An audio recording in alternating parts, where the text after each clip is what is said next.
Panguva ino zviri kuda pachena nezviri kuonekwa nenyika yese kuti zvigananda kana faction iri loyal kune mutungamiri wenyika Masoda Mnangagwa iri kupusha for 2030. Panguva ino they are spending much of their time, they are spending their resources and their efforts kupusha for 2030.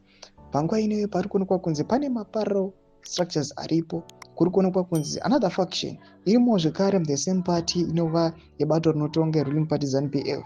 Muri kuonekwa kunzi mune vamwewo again vari against vari kutungamirwa nema-war veterans, zviri kunzi vatungamirwa navice president Constantino Chiwenga. Panguva inoi vobuda vachienda against the will iri kuya ichipushiwa nezvigananda to push for 2030 vachisimbarara nekusimbisa VP Constantino Chiwenga.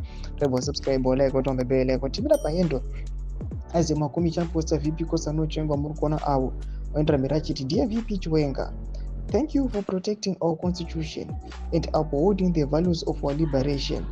If it were not for you, Tagore and the 2030 faction would have succeeded in changing the constitution long ago. We appreciate your efforts in defending it. We love you. Thomas Kwanamuda Nyoka panguva ino Tega Analin M Nana K Mutisi. Panguva ino parikuona VP Constantino Chiwenga is being thanked. Panguva ino vari show gratitude kwaari achiti dekwa kusiri kunzi generally muripo aiwa constitution ikade yakachinjiwa. Ndemwe faction iyi yamuri kuona iri kusapota VP Constantino Chiwenga iri kuti we thank you VP Constantino Chiwenga just pause. Uvepo hwenyu huri kustopa mamwe proceedings angade akaitiwa nevamwe vanhu.